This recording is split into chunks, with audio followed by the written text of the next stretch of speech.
Bismillahirrahmanirrahim. Assalamualaikum warahmatullahi wabarakatuh. Alhamdulillahirabbil alamin. Wassalatu wassalamu ala asyrafil anbiya'i wal mursalin wa ala alihi wa sahbihi ajma'in. Qala Allah fil Qur'an, a'udzu billahi as-sami'il 'alim minasy syaithanir rajim. Bismillahirrahmanirrahim. Wa in ta'azzana rabbukum la in syakartum la azidannakum. Shadaqallahu wa sadaqa rasul. Sesungguhnya Allah telah mengumumkan bahwa siapa saja kalian yang bersyukur maka akan aku tambah. Wa la in kafartum inna 'adzabi lasyadid. Dan siapa yang kufur maka sesungguhnya azabku itu sangat pedih. Ini diungkapkan dalam surat Ibrahim ayat 7. Para hadirin sekalian, khusus hormat saya kepada para pimpinan dan seluruh kita yang hadir, bahwa saya ingin mengajak di awal pengajian ini kita bersyukur atas nikmat yang Allah berikan kepada kita. Karena kaidah yang saya bacakan tadi atau ayat yang saya bacakan tadi merupakan kaidah penting, karena ini langsung berurusan dengan Allah Subhanahu wa taala. Allah mengatakan la in syakartum, jika kalian bersyukur la azidannakum. Jadi Allah tidak mengatakan la nazidannakum, maka kami tambah, tapi aku. Itu yang saya bilang tadi, menjadi komponen atau menjadi sesuatu yang sangat penting, karena ini berurusan dengan Allah. Dan jika tidak bersyukur, Allah mengingatkan bukan aku kurangi. Jadi siapa yang mendapat nikmat tidak bersyukur, nikmatnya enggak diambil balik sama Allah. Tapi Allah mengatakan azabku pedih kali. Artinya ambillah nama kalian itu, tapi awas ya. Ketika sampai masanya, maka kalian akan bisa merasakan betapa akibat perlakuan kalian terhadap nikmat itu adalah azab dariku. Kira-kira begitu. Jemaah yang mulia, pada kesempatan sore ini saya ingin mengajak kita untuk mendiskusikan bagaimana cara kita dekat dengan Allah Subhanahu wa taala. Terus terang, saya selalu mengawali pelajaran ini dengan pertanyaan kembali. Okelah cara dekat dengan Allah, tapi apa untungnya berdekat-dekatan dengan Allah? Artinya, masyarakat sekarang semakin rasional, agama pun dirasionalisasi. Sehingga setiap hal-hal yang sebenarnya itu abstrak dan bersifat imaniah, normatif, itu diabstraksikan dulu dalam bentuk penjelasan-penjelasan rasional, baru kemudian mau. Artinya baru kemudian orang-orang mau mendapat atau menjalankan apa yang menjadi perintah, atau menjauhi apa yang menjadi larangan. Jadi kalau masih samar-samar, kalau masih ceritanya nanti, artinya akibat dari apa yang aku lakukan ini nanti di akhirat, nah itu bisa membuat kita tidak tertarik untuk kemudian menjalankan perintah dan menjauhi larangan. Dan faktanya banyak. Sedikit sekali dari orang yang mengatakan dia muslim adalah orang yang menjalankan agama ini. Bahkan sangat sedikit sekali, bahkan lebih sedikit maksud saya, orang muslim itu yang ketika dia menjadi muslim paham bahwa syarat minimal menjadi muslim itu harus melaksanakan sholat. Dari yang melaksanakan sholat itu sedikit lagi atau lebih sedikit lagi mereka yang menyadari bahwa kalau dia sholat itu kebutuhannya, bukan kewajibannya. Karena kalau bab butuh, seperti seorang yang berjalan ditugaskan untuk melakukan perjalanan dinas dengan proyeknya A, outputnya harus B, dan dia dikatakan jika ada sedikit saja masalah, karena aku tidak mau terjadi penyimpangan dari tujuan perjalananmu, maka terus komunikasi denganku. Secara formal, pola komunikasi yang dibuka itu adalah 5 kali sehari semalam, ya. Jadi kita perjalanan dinas berapa hari, maka 5 kali kita dikontrol langsung oleh direktur kita. Kontrol ini bukan sifatnya didelegasikan malah. Ini yang sifatnya langsung. Ya, komunikasi direct line. Kenapa? Karena dia tidak mau gagal ini proyek. Itu yang menarik. dan dia sudah support kita dengan semua ketersediaan apa yang kita butuhkan dalam perjalanan yang belum pernah kita jalani ini. Karena kehidupan dunia ini adalah kehidupan yang amat sangat ganasnya. Nabi mengatakan bahwa orang mukmin ini dalam berjalan hidup ini di bawah sekian tekanan, atau ada stressing, ada yang ingin menghambat, ada yang ingin menghancurkan dia dalam perjalanan ini. Yang pertama yang ingin menghancurkannya adalah setan. Setan itu tidak suka. Pokoknya siapa saja kita sebagai pejalan, tidak peduli dia orang baik, orang buruk, malah lebih spesial dia kepada orang baik. Jadi kalau ada di sana orang jahat, setan itu tinggal sekali-sekali saja untuk melihatnya atau mengunjunginya. Tapi kalau ada orang baik, setan membuat semacam program yang lebih khusus bagaimana akhirnya kalaupun tidak bisa dalam masa perjalanan, tapi di ujung perjalanan kita harus menjadi orang yang gagal. Jadi ada sekian banyak yang menginginkan kegagalan kita dalam perjalanan hidup kita. Yang pertama setan. Yang kedua, orang munafik. Orang munafik itu adalah orang yang menyelusup ke dalam tubuh umat Islam dan dia tidak menginginkan kebesaran, kejayaan dan kesuksesan kita. Makanya dia sangat sedih sekali, mukanya akan bermuram durja kalau mendengarkan cerita-cerita sukses Islam. Tapi dia akan senang sekali ketika melihat kejatuhan umat Islam. Di Indonesia, orang munafik ini sudah terang-terangan ini. Jumlahnya jauh lebih banyak kalau saya duga dari kaum LGBT.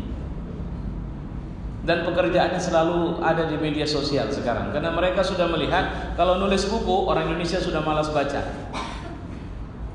Maka apa yang mereka lakukan adalah memasuki media sosial, baik itu Facebook, Twitter, baik itu kemudian Pad, baik itu Line, baik itu WhatsApp. Apa yang mereka lakukan? Hanya kalau Twitter tidak lebih dari 140 karakter, mereka menghancurkan akidah kita.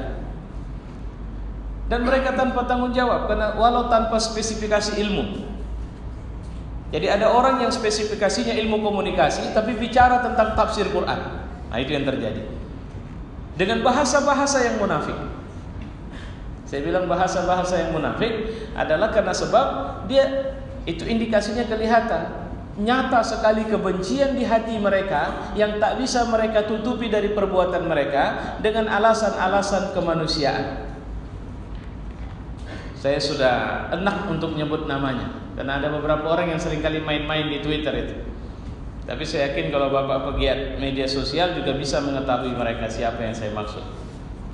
Ya. Nah, ketika kaum LGBT muncul, ini orang munafik habis-habisan memberikan pembelaan kepada LGBT sampai-sampai berani menuduh Quran. Atau menuduh Allah, atau menantang azab. Wah, ini menarik ini. Kalau memang di Lut, kaumnya Nabi Lut disiksa atau diazab karena sebab mereka terbiasa liwat atau melakukan homoseksual dan lesbianisme, maka kenapa sekarang Allah tidak menurunkan azab itu? Itu namanya nantang azab. Malangnya yang ngomong itu bukan dari kelompok itu. Itu yang saya bilang tadi, kelompok munafik. Ya. Siapa lagi yang punya? Ini bahasa ini Nabi sallallahu alaihi wasallam yang menyatakan, siapa lagi yang melakukan tekanan terhadap umat Islam? Orang kafir. Orang kafir itu kuncinya cuma sederhana, dia tidak beriman kepada Allah. Jadi sekarang ini sudah mulai ada penipisan batas. Penipisan batas untuk menyebut siapa sebenarnya orang kafir. Kita tidak ada terma, tidak ada istilah, tidak ada term lah lebih tepatnya, yang kemudian harus kita keluarkan dari Islam dan secara bersama-sama membangun istilah atau definisi kafir di luar Islam. Maksud saya begini, Islam duduk, Kristen duduk, Hindu duduk, Buddha duduk, Yahudi duduk, terus kemudian membuat terma, membuat istilah bahwa kafir adalah, supaya jangan sakit hati satu sama lain. Enggak ada. Yang ada, kafir adalah orang yang tidak meyakini keyakinan yang dibawa oleh Nabi Muhammad SAW. Dia kafir. Selesai. Dan kalau sudah kafir, konsekuensinya dia nggak dapat akhirat. Kalau konsekuensi nggak dapat akhirat, dia tidak akan masuk surga. Sebaik apapun dia di dunia. Karena kebaikannya tidak ditujukannya kepada Allah. Dan ternyata dalam catatan sejarah, perjalanan sejarah, mereka inilah salah satu yang paling banyak juga mengganggu umat Islam dari sisi untuk bisa eksis saja. Di negeri ini juga banyak catatan-catatan.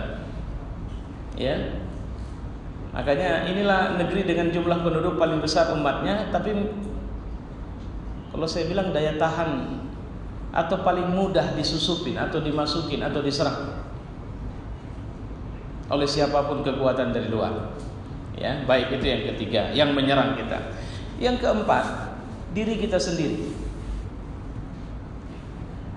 Sebelum diri kita, orang mukmin itu juga tidak suka dengan kita.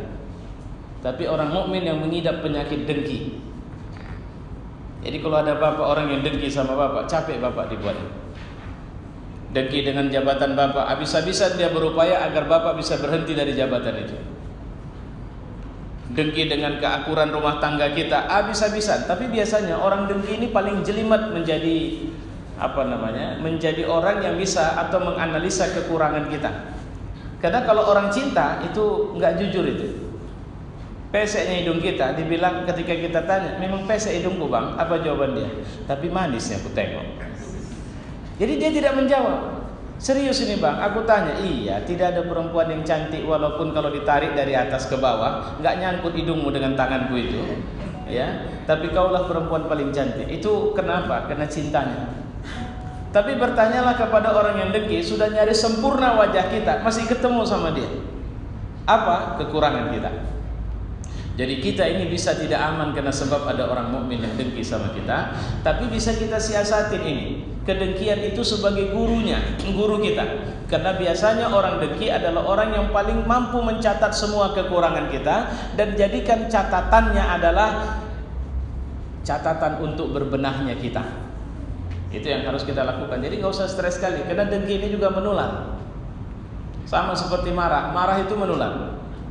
Seringkali kita di jalan sana kalau agak belok ketemu kereta juga ikut belok, kita buka kaca, kita bilang apa kau, dia juga jawab tuh apa kau, kau juga apa, ya. Nah itu artinya apa? Mudahnya menular. Jadi ada beberapa amal yang mudah menular. Pertama adalah marah, tapi lawan marah ada senyum. Kalau nggak percaya nanti keluar, senyumlah kepada orang, maka orang itu akan sebelum berbicara dia akan tersenyum kepada kita. Kecuali orang yang sudah terlalu sering disenyumi secara munafik, sehingga dia hati-hati itu. Ya, maksud disenyumi secara munafik itu tahu kan? Senyum kepentingan. Rupanya senyum sales. Ya, kan ada senyum sales. Itu biasanya kalau kita senyum, dia terus langsung bilang, "Mau jual apa, Pak?" Saya juga kalau terima telepon, ini Bapak Latif. Oh ya Ibu, mau jualan apa Ibu? Saya sudah ngerti gaya ngomongnya itu selalu gaya sales itu. Oh enggak Pak, kami dari perusahaan. Nah iya udah saya paham. Ibu dari perusahaan, tandanya kan mau nawarkan produk kan? Gitu. Jadi artinya keramah tamahan tapi punya kepentingan. Baik, yang terakhir tadi saya bilang adalah diri sendiri. Diri kita ini tidak pernah sabar dengan apa yang dijanjikan Allah. Dia tidak pernah sabar. Karena asal itu dia senangi, maka dia tidak peduli hukum. Itu diri, itu nafsu. Ya, asal dia senang, maka dia mau ambil itu. Asal itu enak, hati-hati. Sekarang di Medan ini ada satu restoran yang pasang baliho besar-besar di nyaris semua sudut kota Medan, tapi itu restoran haram, karena dia jual makanan haram. Coba pakai bahasa Inggris sehingga nggak banyak kita ini wah ini restoran Jepang nih, ini kita coba tes dulu. Ya, saya perlu ingatkan, sampaikan kepada kawan-kawan karena dia terang-terangan di situ, dengan berbagai model olahan, tapi kemudian dia tidak bilang bahwa itu apa, karena dia tahu kita ini ngerti itu bahasa Inggris tapi nggak ngerti artinya apa. Dan biasanya kalau udah kita lihat bahasa Inggris, walau haram tapi keren. Itu aja nih, sama kayak kita pakai baju. Misalnya ada tulisan I am a devil, saya setan. Tapi karena bahasa Inggris dipakai bawa sholat, kan akhirnya terpaksa nazir masjid mengusir dia keluar, setan. Kenapa? Dia tidak tahu. Kenapa bapak panggil setan? Kau sudah buat pengumuman di punggung bahwa kau setan. Cuma karena bahasa Inggris. Jadi sok keren saja. Ya, baik, kita balik ke kajian kita. Kenapa kita butuh Allah? Atau memang benar nggak kita butuh Tuhan? Karena nyaris kata Nabi pun nanti kiamat tidak akan terjadi kecuali ketika semua manusia menganggap tidak butuh Tuhan lagi. Ini dalam bahasa saya. Kenapa? Karena jangankan mengimani, mengucap Allah saja tidak ada lagi. Kalau terkejut, oh my god, nggak ada. Udah nggak pakai lagi. Kenapa? Udah nggak percaya. Itu nggak ada itu. Kita di toko-toko leluhur kita saja. Ketika mereka meyakini tidak ada Tuhan, itu artinya mereka sudah yakin dalam diri mereka bahwa tidak ada satu peristiwa pun yang disebut kiamat akan terjadi sama mereka. Karena mereka sudah siapkan planet lain. Kalau bumi hancur, planet lain sudah ready. Dan kalaupun planet lain hancur, kita sudah ready dengan sekian skoci yang kita siapkan agar kita tidak binasa dalam peristiwa ini. Mungkin aja ada pesawat yang sudah siap menerima benturan nuklir sekuat apapun, sehingga tidak ada kematian di situ. Hanya kena sebab peristiwa besar. Pada saat itulah kiamat terjadi, kata Nabi. Pada saat orang tidak menduga akan kiamat. Ya. Jadi secara rasional kecenderungan kita itu cenderung menjauh dari Tuhan. Ya nggak usah jauh-jauh aja lah. Ibu kalau di dompet ibu ada duit, mana lebih senang ibu pergi jalan-jalan ada duit di dompet atau ada Tuhan bersama ibu? Kayaknya nggak rasional lah Ustadz, pergi ke Brastagi cuma nggak dompet kosong cuma bawa Tuhan. Tuhan kan nggak bisa jadi kasir di sana. Atau ketika saya butuh Tuhan, saya mau belanja jeruk ini bagaimana?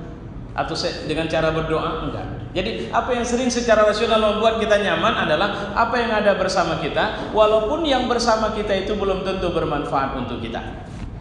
Karena berapa banyak orang mengira dia sukses dalam hidup, padahal yang bersama dia tidak memberi manfaat apapun untuk dunia atau yang pasti akhirat. Contoh, bapak punya kebun sawit banyak kali, entah berapa banyaklah hektarnya. Terus kemudian mobil yang parkir di rumah ada sekian banyak. Rumah juga bukan satu, properti rame, saham oke, deposito ada, rekening mantap, current aset tidak ada masalah. Bapak jalan ke sana kemari dengan orang senang. Saya bilang mohon maaf Pak, saya mohon maaf mungkin ilustrasi saya ini salah. Ada orang gila, jangankan aset, celana saja pun tak jelas. Saya kemarin lewat satu, masya Allah, tapi nggak beranilah kita memandangnya. Kenapa? Dia tidak perlu lagi dengan bajunya, tapi dia berjalan dengan tenang, nyaman, senyum. Saya bilang bahagia sekali hidupnya. Kenapa? Karena dia tidak punya apa-apa. Saya mau bandingkan sama bapak yang punya apa-apa, tapi nggak dipakai. Kebun saya rame, properti saya oke, mobil saya oke, rekening mantap, tapi cuma bisa untuk senyum-senyum saja. Orang gila tadi percayalah, masuk restoran dikasih nasi bungkus itu. Pak, saya lapar. Langsung cepat disediakan ini. Mau kemana dia jalan? Apa saja yang dia mau akan disediakan. Tapi dia tidak punya apa-apa. Nah, baru ketahuan miripnya dua orang ini nanti kalau mati. Jadi ibu jangan merasa hebat kalau ada duit nggak kepake. Itu duit itu cuma ngenak-ngenakin mata. Kalau bahasa Quran, alhaakumut takatsur hatta zurtumul maqabir. Wailul likulli humazatil lumazah alladzi jama'a malan wa 'addada. Itulah orang yang celaka. Alladzi jama'a, yang mengumpulkan harta, wa 'addada, cuma senang hitung-hitung saja. Oh, di sana udah ada. Itu cocok kita ambil properti di sana, Pak. Oke, untuk apa? Enggak tahu. Yang penting kita kan investasi, Pak. Investasi apa lagi, nak, istriku? Investasi untuk kita bisa buat untuk apa buat apa lagi? Ya nanti kalau itu apa kan kita naik harga bisa kita jual. Terus jual duitnya untuk apa? Beli properti yang sebelah sana. Cobalah, agak akan mirip-mirip aja macam orang yang tadi nggak punya apa-apa itu kan. Muter-muternya ini, Pak ada emas nanti ya untuk apa ya? Disimpan. Disimpan untuk apa? Investasi kan? Investasi apa nih? Kalau investasinya akhirat, masya Allah. Pak itu properti sana belum kepake untuk investasi. Iya, ini gimana caranya supaya itu bisa manfaat untuk akhirat kita ya? Nah, nggak usah bicara infak, jangan bicara infak. Kita punya family yang susah. Gimana kalau dia kita suruh yang menjaga rumah itu, sekaligus kita tolong dia? Oh enggak Pak, udah capek kita bantu dia. Ingat kemarin rumah yang sana kita pinjami, malah dia pinjam sertifikat, kata dia untuk ini dia jual. Nah enggak saya tobat, enggak mau lagi. Allah itu udah capek kali sebenarnya nengok kita, tapi masih dia kasih kita. Berapa banyak amal tingkah kita yang sebenarnya sudah tidak benar? Ya, nah ini hati-hati. Jadi saya mau menyatakan ada upaya merasionalisasi, tapi kita tergolong kepada orang yang kata Allah jahil. Jahil itu dua. tidak mau tunduk sama Allah, dan kedua ikut nafsu. Orang begini buat senjata terus melakukan penemuan ilmiah. Cobalah jujur kita ya. Ada orang yang terus menerus membuat penemuan terbaru bagaimana cara bunuh orang.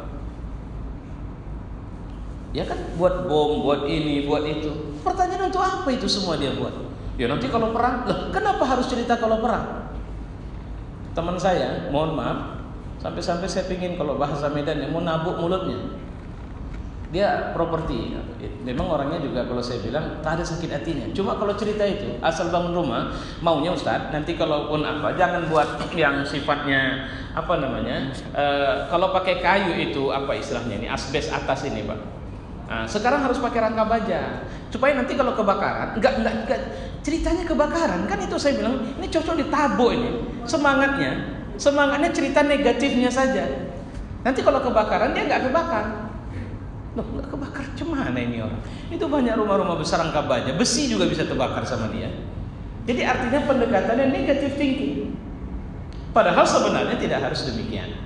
Ya, nah, ini sering kali kalau sudah bicara atap selalu bicara kebakar.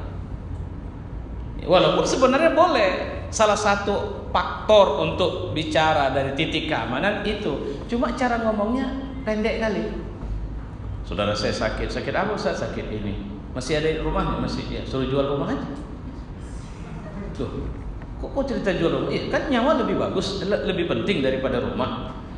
Ini orang. Cuma saya paham, memang orangnya begitu kalau ngomong.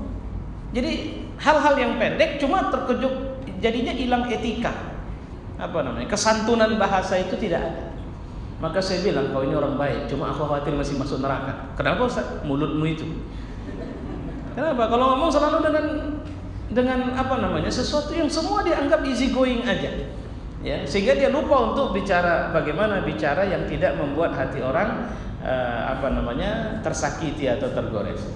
Baik, kita balik kepada cerita kita. Butuh nggak? Butuh. Kenapa? Karena bahkan saya bilang 90% lebih mungkin dalam tubuh kita ini yang kita tak kendalikan sendiri. Apa itu? Mata berkedip. Ibu udah ngitung, ada ngitung tadi dari saya ceramah sampai sekarang udah berapa kali ibu kedip mata? Kan nggak tahu, tarik napas, turun napas berapa kali? Katanya kalau kita bernafas itu memperpanjang usia. Ayo kalau begitu kita tahan nafas 5 menit, tarik napas 10 menit, atau tarik napas terus sampai 5 menit, nggak bisa. Tarik napas sekedarnya aja. Kalau tarik terus setinggi-tingginya juga nggak sanggup, berhenti juga aja. Jadi ada batas maksimalnya. Dan itu takarannya sudah Allah buat. Dan jangan ikut ngatur itu. Coba kita atur kedipan mata kita. Bukalah kira-kira setengah jam, nggak usah ditutup. Apa yang terjadi? Air mata. Jangan mengintervensi pekerjaan yang bukan pekerjaanmu. Biarkan Tuhan yang ngerjakan itu. Dia sudah kirim utusan yang cukup banyak untuk ngatur nanti minum kita, makan kue. Itu nikmati saja, ambil dengan cara yang halal. Kemudian mulailah makan dengan basmalah. Nah setelah lewat tenggorokan udah nggak tanggung jawabmu lagi, itu kami yang tanggung jawab. Jadi nggak boleh ada perintah, nggak perlu kita perintah. Saya mau kau jadi darah, nggak bisa. Dia tunduk kepada maunya Tuhan. Jadi sistem kerja usus, lambung, semua itu bekerja mengikut maunya Allah. Dan yang keluar, walaupun kita datang dari sumber yang berbeda makannya, dengan pangkat yang berbeda, dengan jabatan yang berbeda, dengan kecantikan yang berbeda, tapi kalau sudah jadi ampas, balik sama lagi. Kotoran manusia. Nggak ada bahasanya. Kalau melihat modelnya, ini kotoran pejabat ini. Nggak ada. Nggak bisa. Coba bongkar septic tank orang kaya, septic tank orang susah, bawa ke lab, periksa. Bau, warna, rasa, nggak beda lagi. Makanya fikih qada'ul hajat, fikih untuk buang hajat itu, di mana-mana pun ustadz kita dari Amerika, Indonesia manapun, itu ngajarnya tetap sama, fikih qada'ul hajat, titik, selesai. Enggak ada fikih qada'ul hajat spesial perempuan, spesial laki-laki, spesial orang yang berpenghasilan 5 juta ke atas, orang yang kecantikannya skornya 8, enggak ada, sama aja. Karena bau, warna, rasa sama. Ada yang pernah ngerasain? Ya, sama. Itu bahasa fikihnya itu. Ya, jadi itu titik lemah. Jadi kenapa kita butuh Tuhan? Ada situasi atau ada kelemahan yang sangat mendasar dalam diri kita yang tidak bisa kita kuasai. Koyak, maka apa yang terjadi? Tidak ada kekuatan. Allah sudah bilang, secerdas apapun otak kalian, dan berkumpullah, bersekutulah kalian tidak akan bisa buat seekor lalat sekalipun. Jangankan buat manusia, lalat kalian nggak bisa buat. Dari sumber yang tidak ada menjadi lalat. Kalau sumbernya adalah sumber yang ada di muka bumi ini, tetap saja juga tidak bisa seelastis lalat. Kita cuma bisa buat robot, kemudian kita dandani kayak manusia, tapi tetap saja dia robot. Bisa ngelangkah dari bawah ke atas saja kita sudah merasa takjub, wah luar biasa ini robot. Bisa ngerespon pertanyaan kita takjub, luar biasa. Tapi percayalah, dia hanya bisa merespon apa yang sudah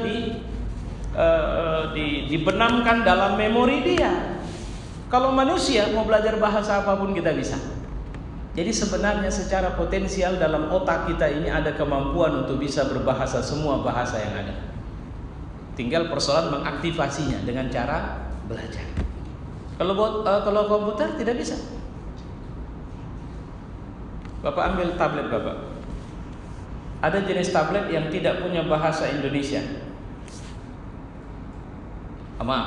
Bahasa tertentu. Kita ambillah misalnya bahasa bukan tabletnya, software, aplikasi. Yang ada nanti kita hanya bisa kepada bahasa yang paling dekat sama kita, bahasa Inggris. Kenapa? Karena yang dibenamkan sama dia hanya beberapa bahasa, padahal di muka bumi ini ribuan bahasa. Tapi otak kita adalah komponen software atau memori atau prosesor atau apapun namanya yang bisa mempelajari semua bahasa itu. Kenapa? Karena secara potensial sebenarnya dia sudah ada, tapi masih pasif, belum diaktifkan saja. Siapa yang bisa menandingi kemampuan otak yang Allah ciptakan ini? Siapa yang bisa membuat komputer yang otaknya itu secanggih otak manusia? Tidak ada. Walaupun ada film, pernah lihat film Lucy Pak, Lucy, tapi ujung-ujungnya sederhana kali, manusia jadi plastis. Kalau ibu belum pernah lihat, itu di film itu adalah rekayasa atau fiksi tentang seorang perempuan yang akhirnya memiliki kemampuan 100% kerja otak.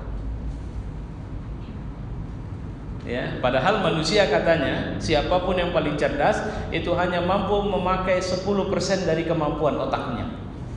Itu udah cerdas, udah smart itu. Lucy dalam film itu bisa sampai 100%-nya, tapi ujungnya dia punah jadi plastis. Itu ujung-ujung ceritanya. Jadi nggak rasional juga ujungnya. Jadi ingin mengira bahwa komputer atau plastis jauh lebih. Tidak. Saya sudah bilang, dan bapak-bapak saya yakin bisa paham. Bapak pergi kemana? Bicara bahasa saja. Semua bahasa di dunia ini bisa, dan sudah ada potensi memorinya sama kita. Ibarat komputer, kalau kita setting bahasa, kita tinggal masuk ke setting bahasa saja. On kan setting bahasa tertentu, maka dia akan hidup. Maka tidak mengagumkan sebenarnya, walaupun luar biasa sudah orang yang punya kemampuan bahasa sangat banyak. Misalnya sampai 17 bahasa. Karena sebenarnya kita mampu itu. Masalahnya kita tidak mengaktifasinya atau tidak tahu cara mengaktifasinya. Makanya itu bahasa Allah. Fabi ayyi ala'i rabbikuma tukadziban. Nikmat mana yang mau kalian dustakan? Tidak melihat, tapi bisa baca Quran. Tidak melihat, tapi jauh lebih mudah menghafal Quran ketimbang kita yang bisa melihat. Bukan cuma sekedar menghafal, tapi menguasai ilmunya. Fabi ayyi ala'i rabbikuma tukadziban. Ada orang yang tidak bisa berjalan dengan benar karena susahnya kakinya cacat, tapi ternyata dia tidak pernah ketinggalan takbiratul ihram di dalam masjid untuk berangkat sholat. Coba perhatikan. Apa bisa jadi alasan bahwa kita tidak, kaki kita yang kadang kencang, rumah kita yang kadang berdempet dengan masjid pun tidak pernah pergi ke masjid, sementara ada orang yang jauh dan kakinya susah berjalan, Allah kasih karunia dia bisa ke masjid.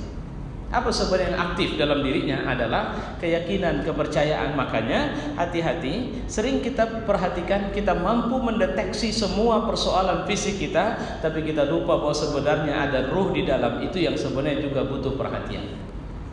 Ini yang kedua. Nah, pertanyaannya, setelah kita paham Satu lagi, ada berapa banyak orang, kemarin saya khutbah nikah, bukan khutbah, memberi tausiah. Qabiltu nikahaha, aku terima nikahnya. Tapi setelah bicara aku terima nikahnya, dia kan hanya punya bayangan-bayangan betapa indahnya setelah aku menikah. Tapi tahukah dia berapa hari kemudian, berapa tahun kemudian? Dia tidak tahu. Maka muncul kalimat, kalau aku tahu dari awal. Kenapa bang tidak pernah melihat wajahku bang? Bukan nggak mau deh, cuma nanti bahaya, keluar kalimat yang paling kau takutkan dari mulutku kalau nengok wajahmu dengan serius. Kenapa? Karena bayangan dia hidup dalam dream, satu mimpi yang sebenarnya mimpi itu bisa terwujud ketika dia menghubungkannya dengan Allah. Ada cerita menarik tentang ini. Seorang anak muda yang taat, ini bukan kisah tapi memang fakta. Kisah tidak ada tapi fakta. Dia taat, dia bekerja di Saudi Arabia, dia warga Mesir.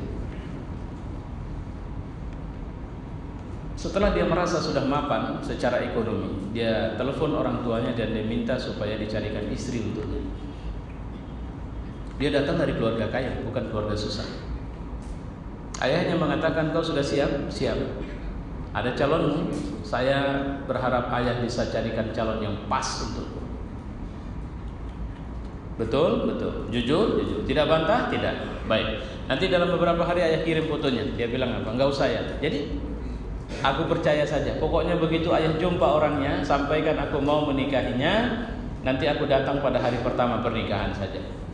Nah, kau tidak lihat? Tidak ya. Enggak apa. Percaya kau sama ayah? Percaya. Baik. Sampailah hari pernikahan. Biasalah perempuan itu ditutup. Akad nikah berlangsung, selesai. Resepsi berlangsung, walimatul urus berlangsung, selesai. Ya bahasanya masuk kamar lah di malam pertama. Itulah hari yang paling mendebarkan bagi semua manusia. Ibu-ibu, saya pun belum pernah pengalaman. Pasti kalau udah 2, 3 tetap saja mendebarkan sama orang yang 2 kali, 3 kali, 4 kali itu mendebarkan juga ya. Jadi biasalah kena tutup bukalah kan. Begitu dibuka, waduh, shock.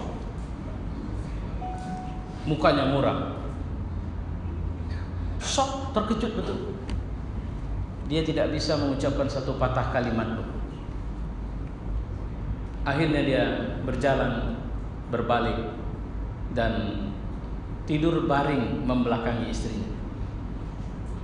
Istrinya diam saja dan berbaring di sampingnya. Tidak ada bicara apapun, tidak ada tindakan apapun malam itu sampai waktu sholat tahajud. Istrinya dari belakang mengguncang badannya. Bang, bangun yuk bang, kita sholat tahajud. Abang jadi imam, aku makmum. Dia diam saja karena sebenarnya dia tidak tidur malam itu. Istrinya langsung bilang, bang, ayolah bang, bangun. Dia dengar. Istrinya tahu dia tidak tidur. Lantas dibilang istrinya, aku tahu apa yang membuat abang seperti ini. Gak apa-apa, aku paham kok. Abang shock lihat jeleknya aku kan. Memang jelek kali bu. Bukan, memang betul jelek. Hidungnya, pokoknya mukanya nggak sesuai standar lah untuk ukuran. Kalau bahasa fikihnya tak sekufu sama dia. Dia anak orang kaya dan kemudian memiliki postur yang handsome. Dalam hatinya selama sepanjang malam itu, terlalu kali ayahku itu. Begitulah taatnya aku selama ini sama dia. Inilah balasan yang dibuatnya sama aku. Ya. Sebulan dia tidak ada masalah karena dibilang istrinya kelas ekonominya jauh lebih rendah dari mereka, nggak ada masalah. Tapi setelah melihat wajahnya, istrinya bilang begitu. Memang betul bang, kalau melihat wajahku nggak akan ada laki-laki mau sama. Aku maklum kok. Dan aku menikah denganmu tidak berharap lebih. Aku tidak berharap. Aku juga belum pernah kenal engkau. Yang aku tahu, dulu aku sering mengaji. Di pengajian itu ada satu ustaz menyampaikan bahwa ada hadis Allah akan memasukkan ke dalam surga seorang perempuan yang ketika dia malam hari terbangun, dia bangunkan suaminya dan mereka sholat berjamaah berdua. Itulah mimpiku. Setiap doaku selalu aku bilang, Tuhan, aku tidak peduli laki-lakinya yang mana, selama dia muslim dan dia siap sholat berjamaah sama aku, sudah cukup itu sama aku. Aku gak berharap sempurna dilayani atau melayani. Mendengar pernyataan ini, dia bangun. Karena dia anak soleh sebenarnya. Bangun, pergi kamar mandi, istrinya pun bangun, mengambil wudu, dihamparkannya sajadah. Nggak ada ngomong. Tak ditengoknya muka istrinya, langsung dia berdiri. Sholat, istrinya pun mengikuti, sekian rakaat selesai. Sampai setelah selesai, istrinya kan salami dia tengoknya. Apa kata dia? Setelah selesai sholat tahajud, tidak kulihat perempuan yang paling cantik sepanjang hidupku kecuali istriku itu. Entah apa yang berubah pun tak tahu lah.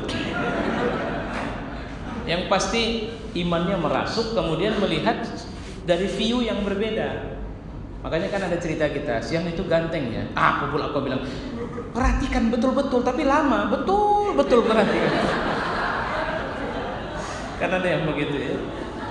Tapi kalau bicaranya dari sisi iman, lain, bukan wajah yang dilihat, keindahan, kecantikan batinnya.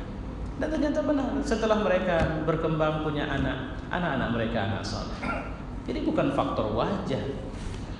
Nah ini yang menarik ini, ya. Jadi dari cerita ini sebenarnya Allah sanggup buat apa saja. Makanya urutan pertama bagaimana cara kita dekat kepada Allah, berbaik sangkalah pada Allah. Itu urutan pertamanya. Cerita tadi adalah wakil dari bahasa kita harus berbaik. Jangan pernah kalau peristiwa itu apa istilahnya? Dia dalam plan kita. Tapi kemudian terjadi penyimpangan yang tidak kita duga. Kita harus punya view, harus on terus itu husnuzan. Baik sangka. Dia berang pecah. Itulah makanya kenapa? Udah pecah. Apa langkah selanjutnya? Ban kempes, nggak usah bilang tadi di rumah gelas pecah, ini ban kempes. Apa yang bakal terjadi? Yang bakal terjadi tempel ban.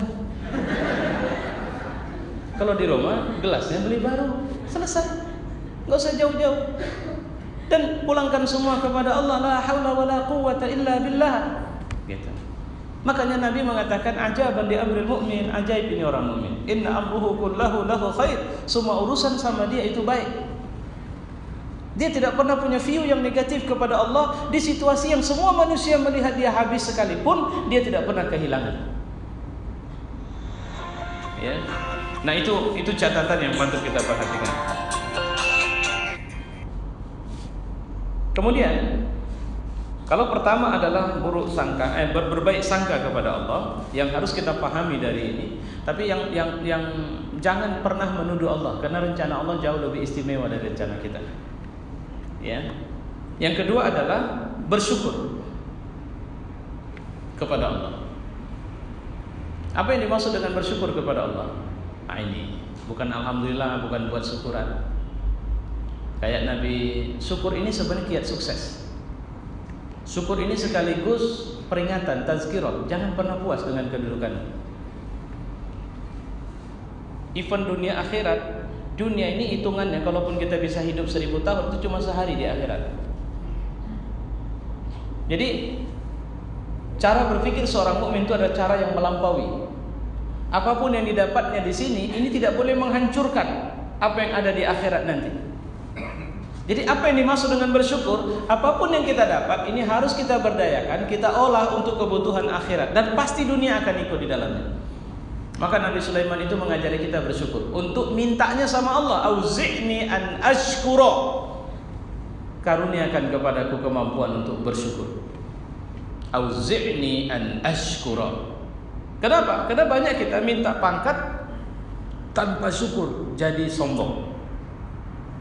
Kedua, kita minta kekayaan tanpa syukur, datang sombong, datang tamak. Orang yang ditangkap KPK itu rata-rata jarang penghasilannya 700.000 per bulan. KPK tangkap tangan seorang tukang cuci, pembantu rumah tangga, jarang. KPK tangkap tangan itu biasanya para pejabat yang penghasilan mereka di atas 10, 20, 50, 100 juta. Pertanyaannya kenapa ditangkap? Apa yang terjadi? Rupanya masih ngambil lagi yang bukan haknya. Kenapa dia bisa melakukan itu? Jawabannya, penghasilan yang banyak ternyata tidak membuat dia bersyukur, tapi malah muncul tamak. Karena kalau orang bersyukur itu nggak ada matinya sebenarnya. Seperti orang kerja dimutasi ke daerah yang dibilang daerah kering, itu bisa jadi basah dibuatnya. Saya kemarin ikut syukuran gardu pembangkit gardu besar di Semanggi, kawasan ekonomi khusus. Jadi Pak Direktur datang, saya memberi tausiah. Yang menarik bahwa itu dikerjakan Desember, alat datang, Februari awal energi sudah bisa diambil dari sini. Jadi kalau bahasanya ini adalah pembuatan gardu yang tercepat di muka bumi. Tidak ada masalah, alhamdulillah sampai sekarang. Kemudian Pak Direktur bilang, Pak Ustadz, satu lagi yang menyusul seperti Bapak bilang, seorang mukmin tidak boleh berhenti hanya pada satu prestasi.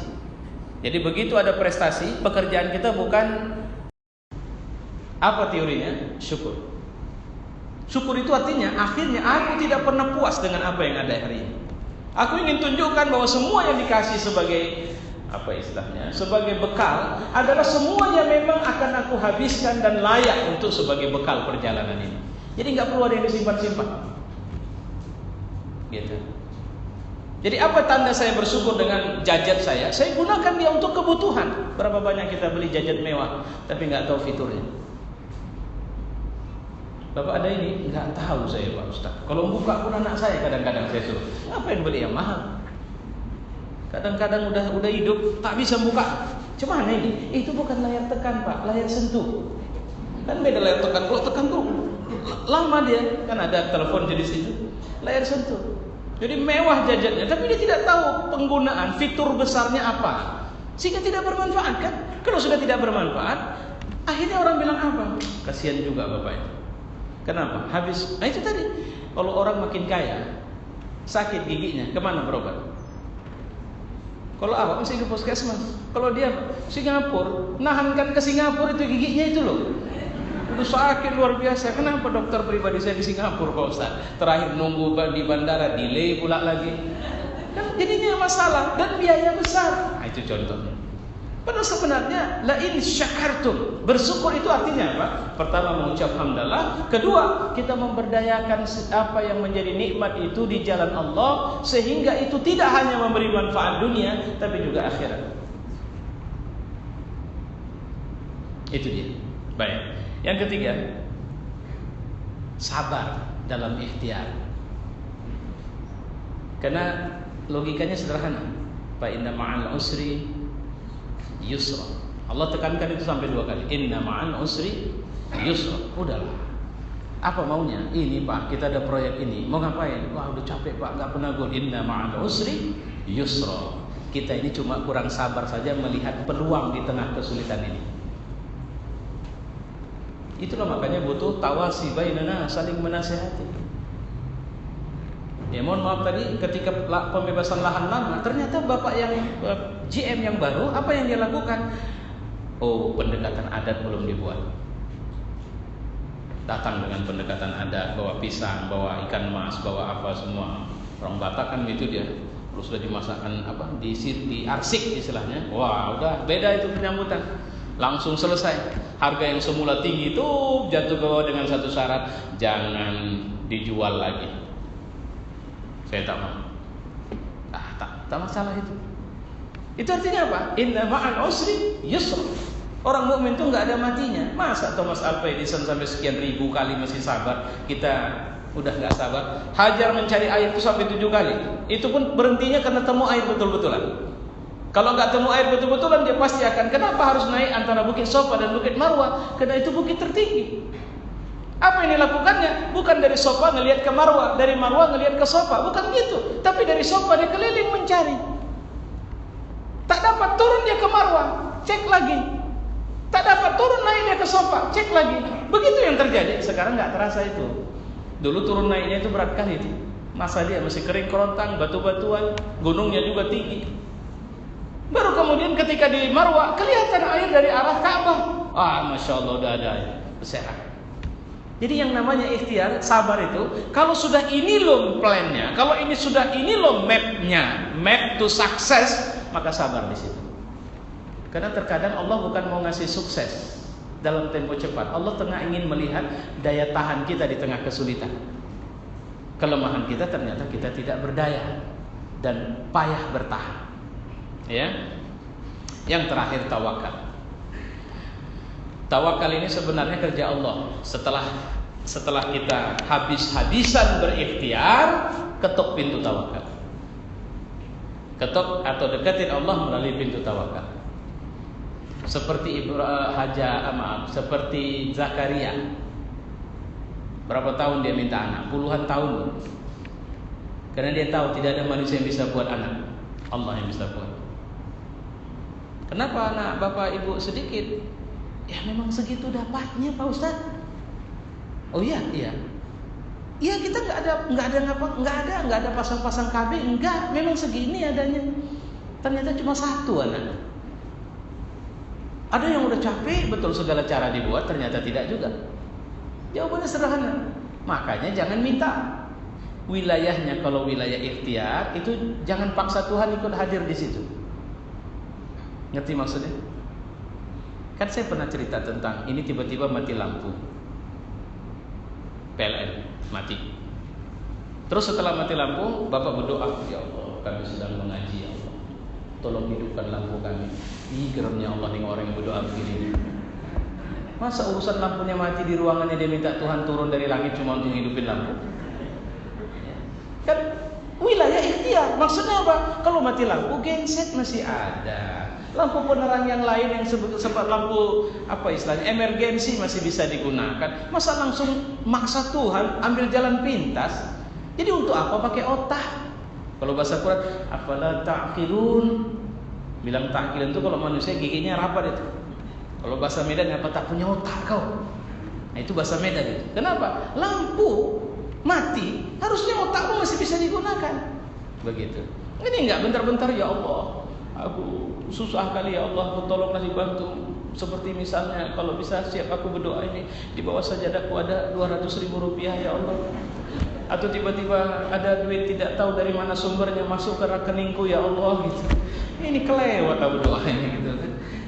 Dia anggap doa itu seperti lampu Aladin yang digosok-gosok langsung simsalabim seperti mau dia. Ya. Baik. Jadi tawakal itu artinya berdayakan semua apa yang menjadi ikhtiarmu baru kemudian menyerah kepada Allah Subhanahu wa taala. Saya pikir ini catatan ringkas dari saya atas apa yang bisa saya sampaikan. Semoga menjadi catatan pencerah untuk kita. Assalamualaikum warahmatullahi wabarakatuh.